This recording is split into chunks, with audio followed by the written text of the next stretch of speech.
favorable to their health conditions, and also there are a lot of challenges, health challenges that comes with migration. But let me just stop there so that we'll be able to conserve time and get to address some other things we need to discuss. Okay, thank you so much for that. I too, I have faced that personally. There was a particular time I had to move from Ibadan to Oyo. I remember that the first 2 weeks I was visiting the toilet, I was just having running stomach all through. After 2 weeks, I was now able to adjust to the environment.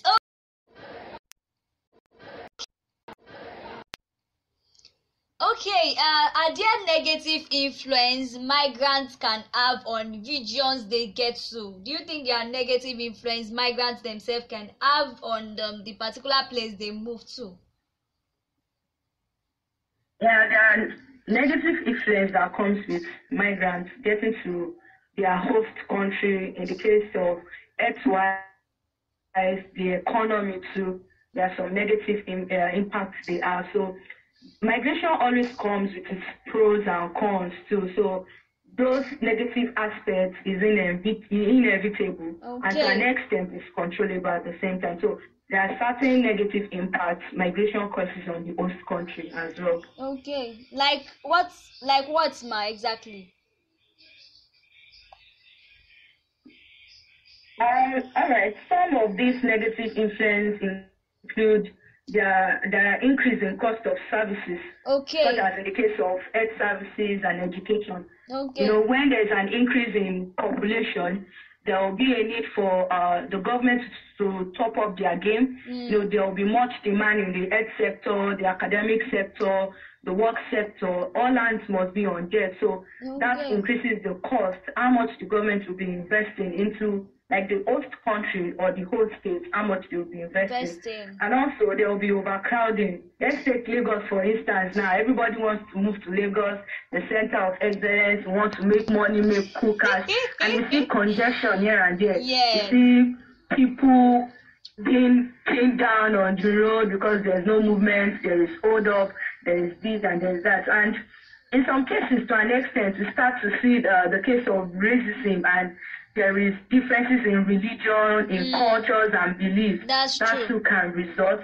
And so there are cases of language barriers too. You don't understand my language, I don't understand your language. And getting to communicate might be some sort of difficult thing for individual. And let me just stop by saying that to an extent too, there will be unemployment cases because of the more the population, and if the economy is not growing as the population is increasing at the same time, then there won't be available slots for people to fit in and practice their acquired knowledge. So to an extent, these are some of the negative influences that comes with it. Okay, negative influence, because I already have it in my plan to ask about the economy, the aspect of population and stuff like that, and you already answered it in your explanation. That what do you think can be done to prevent all these negative influence from having a great impact in the host region or the host country? All right, thank you so much for the question. Now, one of the things that can be done is when government implements some rules, some certain criteria that governs their migration, their migration policy and all. And aside that, one way or the other, we can't really curtail the way people move from one region to the other. So the government can be at the top of their game. When there are facilities that are available to accommodate these people, to an extent, one will be able to curtail the effects that comes with it. So it boils to the fact of getting more resources available. Let me just make it to cover that. Once there are resources available to cater for the population size of the host region, then there will be no effect on that. And resources boils down to the education sector, the health sector, the working sector. Come to think of it, every area of those countries needs to be at the top of their game, so that this migration won't necessarily have a negative impact negative on the host country. Okay.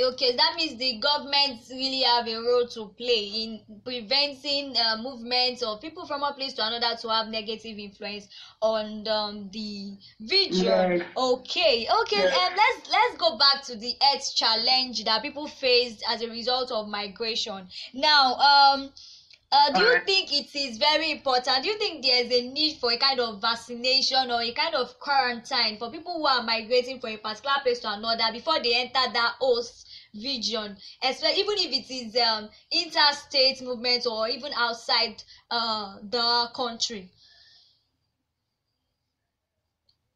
All right. So, in some cases, migrants may be sometimes exposed to some condition from their native state, the native country they are coming from. Exactly. In cases of malnutrition, when their environment is not well sanitized, and some of them, how adamant we people can be. Exactly. We don't take some of these vaccines as important when we are coming from their native country. And as I've mentioned earlier, I said we don't know the kind of health status of an individual that is coming from their native country to the host country, what their health status look like. So our advice in some cases, not even in some cases, mostly that there should be vaccine readily available for migrants. And that really helps in managing the health state, the health status of the migrants. It is very important that as much as the economy or the state is ready to receive people, then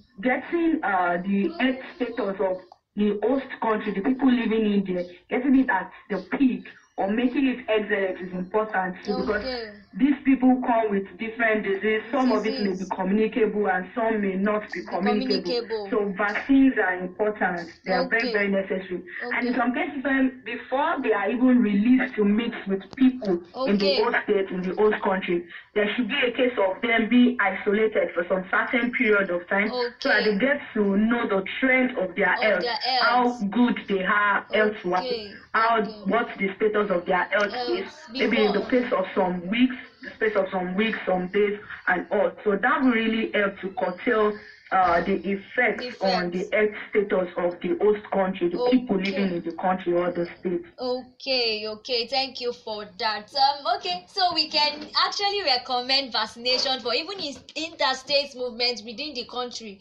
not to now talk of outside the country. Is that what you're saying? Yes, we can recommend that. We can recommend it. It is very, very essential. So that we will not be putting fire on the roof. And we are you understand that? We'll not just be putting fire on the roof. The case of COVID-19 in Nigeria, how it all happened. Someone just came in from outside of the country and boom, we are here, where we are today. So it is very important. Very important. Okay.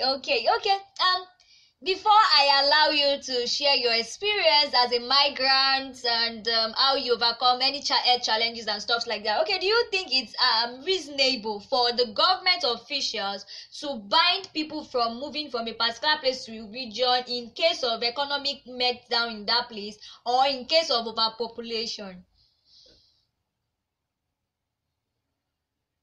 I've said it earlier that there are some implementation, some rules that needs to be done. When a case of the condition of migration is like bending towards the negative side on the host country, that is, they are not gaining from it. To an extent, it is affecting them badly. So there is no error, there's no fault in them restricting movement. There's no error in that. So it's not going to be as if the host country is not benefiting from it, and to an extent they are running at loss. So implementing some certain rules that will restrict movement in and out of the state or the country won't be a harm to those countries, but to an extent to really help them to balance up their economy, and at the same time it promotes the economy too. So there is no crime in doing that. Okay, thank you so much for that. As a migrant, what are the experiences you've had in issues of health challenges and how did you overcome?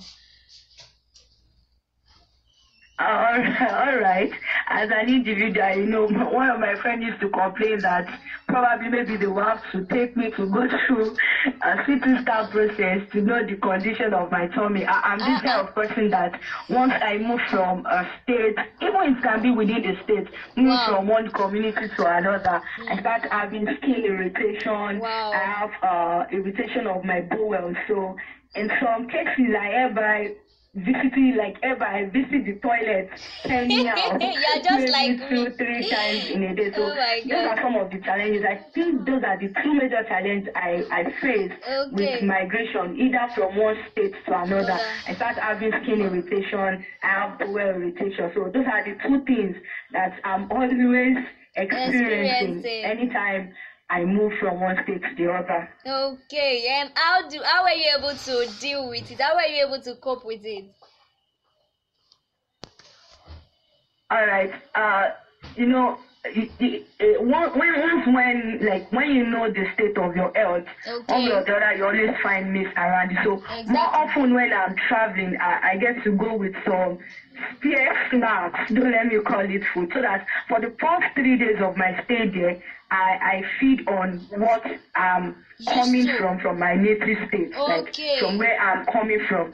So before my body system gets to blend with the new environment. So for that short first 3 days, I tend to feed on what I bring from where I'm coming from, so that one way or the other I can be able to balance up my body system, my bowels, so that I will not just get to a new place and immediately I'm introducing it to my bowels, the stuff that are there. So more often I come with things that I can feed on for the first 3 days of my stay. And as regards skin irritation, once you get a perfect routine for your skin, you will be able to curtail, to an extent, you'll be able to manage any sort of skin irritation. So a perfect routine, a perfect skincare routine has really been of help. But that doesn't mean that one way or the other, you won't still feel an allergy response to the new environment. You feel it, but to an extent, you'll be able to manage it very well. Not that the allergy or the response you are getting from the environment will overwhelm your own body system. But you be in charge. You'll be able to manage it. Okay. Thank you so much. Okay, what is your general advice to my listeners out there on this aspect of migration and health challenge? All right, so my general advice is just going to be that I think before you move to a new place, just get to know what the situation of the area is. Is there any sort of outbreak of disease over there? What food do they eat? Do you think when you get there you can feed on those food conveniently and you'll be fine? What of their water? Just make like some findings before you move there. And at the same time, you have to equip yourself too before going there.